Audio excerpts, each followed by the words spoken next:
So here's a disturbing thread I saw on the Ask Women subreddit. Here it is. It asks, what male societal issues are you not empathetic towards? I want to break this thread down because I think it's an example of what MRAs mean and what a lot of people are starting to notice in society, that it's almost a fad to hate men and boys, or to kind of have this hostility towards men and sexism towards men is almost becoming a popular way that a lot of people think. And I'm seeing a lot of people, both men's rights activists and feminists and liberals and conservatives, are all saying the same thing. There seems to be a lot of hostility towards men, and a lot of young people are getting kind of sucked into this twisted way of thinking. And I think this thread is an example of that. And so I want to go over some of the comments that got upvoted and show you this is how a lot of people online are thinking and talking, and in the real world thinking and talking. So this is what a lot of teenage boys who go on the internet, they read stuff like this, and that's the kind of thing that drives them towards joining the men's rights movement. This is what they say when they say, well, we're experiencing hostility against us. Pay attention to this thread, because this thread is not uncommon. And you see this kinds of thing all the time. So let's take a look. So let's start with this one. Notice the upvotes, 66 points on it. To be honest, this will be unpopular, but all of them. And keep in mind what the question says. What's a male societal issue you aren't empathetic towards? So empathy meaning like you understand it, you can appreciate it, you can recognize, okay, that's a valid issue. So anyway, keep in mind that's what the question's asking. So let's start. To be honest, this would be unpopular, but all of them. Men have literally been practically in charge of the entire world for hundreds of years. Societal issues? Please, cry me a river. Come back to me when the government is in charge of your body. Or maybe when they decide if you have the right to vote, or the right to work, or the right to equal pay. Get over yourselves. So there's just so much wrong with that. It just ignores the entire history, basically, of the world. First of all, men have been drafted into the military and conscripted into war for thousands of years, where they weren't in control of their own bodies, and they were sent to die. Secondly, there are no male issues at all that you're sympathetic towards, because most people in government happen to be men. So you don't feel any sympathy towards homeless men, or men who get killed in battle when they're 18 years old against their will, or men's health care, or the way male victims of domestic violence get ignored in court, or any of those issues at all. You feel no empathy for them whatsoever. And your only response is cry me a river. Do you see how that's not really like a sensible position for someone to have? It's just completely, and this one makes me angry. Circumcision, and how men compare it to female genital mutilation. Okay, first of all, the woman that made that comment, did FGM happen to you?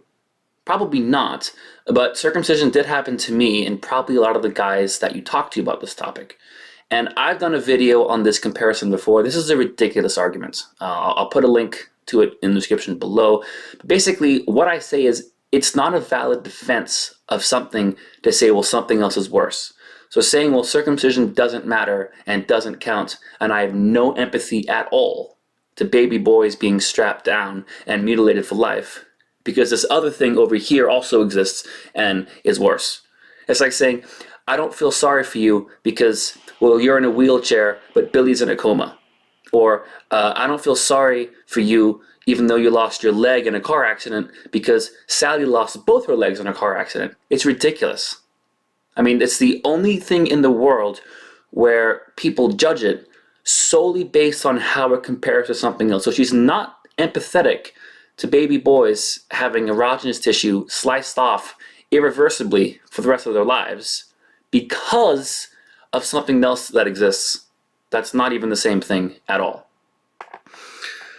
Now, keeping in mind what you just read, the hypocrisy of this next one is just really hard to describe. Men thinking they have any say over a woman's rights or body. I'm sorry, you don't have a vagina, yet want an opinion on mine? Fuck completely off. Now, I agree with that. But at the same time, In this same thread, another upvoted comment, because all these comments are upvoted, the same people are saying it's totally fine to say, nope, circumcision doesn't matter, men can't complain about it, I have no empathy towards it, and it's not a real issue. How can you say that? It's exactly the same thing. If you don't have a penis, then you don't get to tell a man how he feels about circumcision or having his changed and mutilated when he was a baby.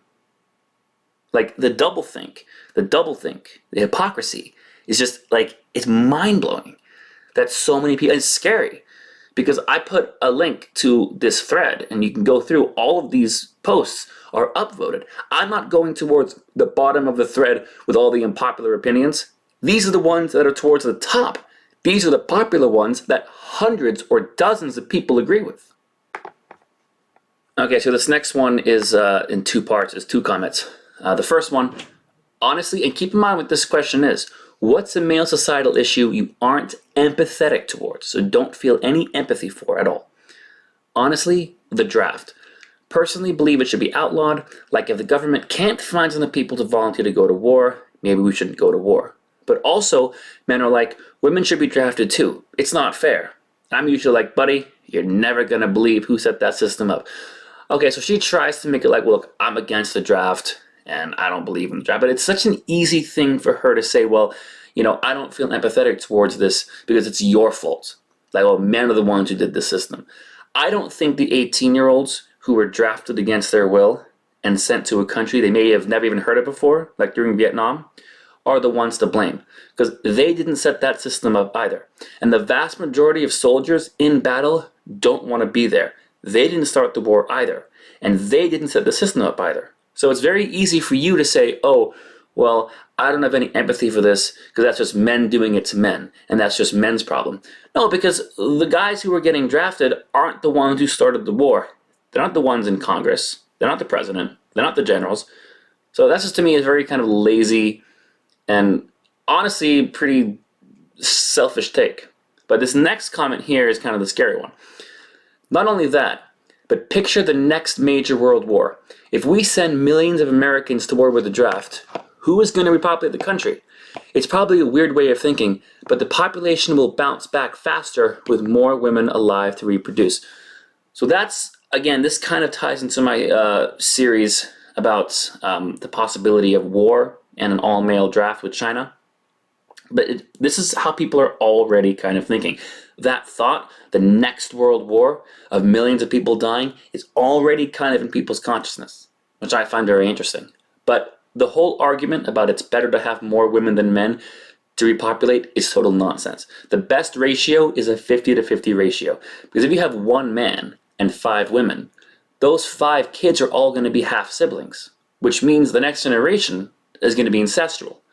And it's better to have, I could do a whole video on this thing alone because this always irritates me when I hear it because it's such nonsense when you think about it. It's better to have a better balance of adults to children to help take care of society and work and do labor, because you have 1 man and 5 pregnant women. So are those 5 pregnant women also going to go out on hunts for food and rebuild society? That's the situation you're talking about if you're talking about rebuilding the population, which is not going to happen in the next world war. So that argument is just total nonsense. But anyway, it's scary though that people are starting to think about that. Like that is something that's in people's consciousness, the next world war and the draft. I think people are starting to get a subconscious sense for it because people are beginning to see it's going to happen. Hopefully not, but maybe. Okay, let's go to the next one. When they complain about not having, keep in mind, what's a male societal issue you aren't empathetic towards is the question. Not what's a male issue you feel responsible for. What's a male issue you don't feel empathy for. When they complain about not having enough shelters for homeless, abused males. Women-only shelters were created by women for women because we know that no matter where we are, how much money we have, men will prey on us. This is especially true for homeless women, who are often the targets of rape and abuse by homeless and non-homeless men alike. So, what did women do? We helped their sisters. Now men see what we've accomplished by ourselves and are mad because they can't take advantage of it. Bullshit. Okay, that's actually not what men or MRAs are saying at all. We're not mad that women organized for themselves and got shelters for themselves. We're not mad at that at all. That's not something we want to take advantage of. what we're saying is most of these kinds of shelters or programs at the end of the day are government funded with tax dollars. And men often have nothing or very little, even though the vast majority of, let's say, the homeless happen to be men. But there's very little resources for men, even though men pay taxes just like women do.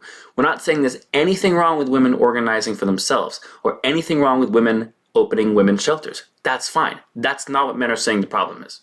What we're saying is there's a big lack of those kinds of resources for men too. And the argument that men should do it themselves, we do. That's literally what the men's rights movement is. It's men trying to come together to do those things for ourselves. But at the same time, then we have this one. This is the next paragraph of that answer. It's like the men don't get complimented enough thing. Do it yourself, especially considering how MRAs like to act like men are the most rational.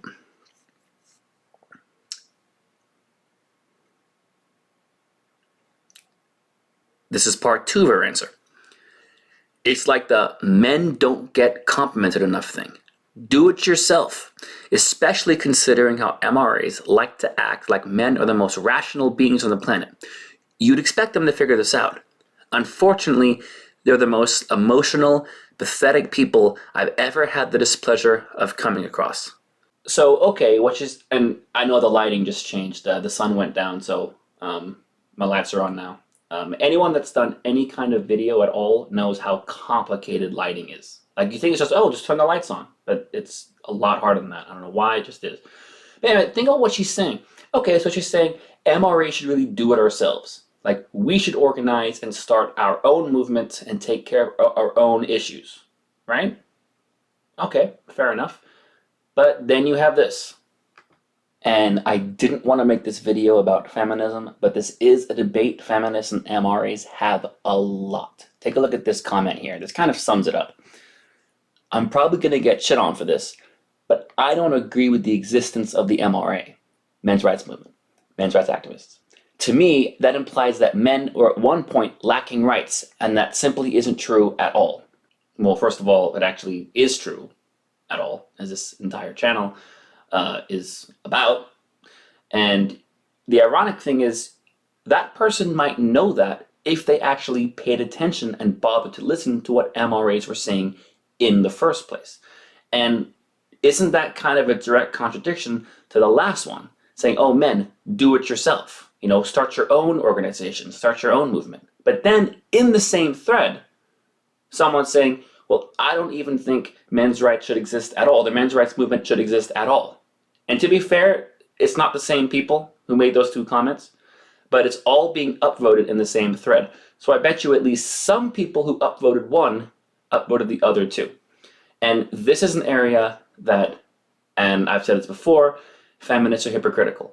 On one hand, they say that feminism isn't responsible for men's issues, and that men should stop complaining that feminists don't address men's issues because it's not what about the men or all about the men, and that we should be responsible for ourselves. But then, on the other hand, feminists will say, well, the men's rights movement shouldn't even exist at all, either A, because they have no serious issues, which isn't true, or B, well, yes, men do have issues, they say, but feminism addresses those, because feminism is for everybody, and feminism addresses men and women's issues. But how can I really trust that, given this thread? And you can scroll through, and I agree with some of the points made in this thread, but the examples that I showed you, Ask Women is considered a pro-feminist thread. If these comments, not being empathetic towards the draft, not being empathetic towards circumcision, not being empathetic towards homeless men or male victims of abuse, how can I trust that that movement is going to look at men too and help men too? So yeah, I would agree that men should do it ourselves. But I also think that if you're going to say that your movement is for equality and that you don't need a men's rights movement because feminism helps men too, then you can't just say, oh, well, it's your responsibility. I mean, it's such a contradiction, and you can't have it both ways. So when I read this thread, this is an example of why so many people are starting to drift away from feminism towards the men's rights movement. And I have conversations with women who are saying, I consider myself a feminist, but it's starting to get a little radical and extreme. And some of my friends, or a blogger maybe, or someone on Twitter, I'm seeing these opinions that I feel are going too far and aren't really about equality anymore. And a lot of people are starting to sense that there's growing hostility against men and boys in society, which we've been saying for years now. And it's just catching up with people, I guess. But anyway, I put a link to that thread down below if you want to go through and read it. And again, I don't disagree with all of it, but I do think it's a growing trend. This almost fad of negative feelings, negative bias towards men. So anyway, tell me what you think.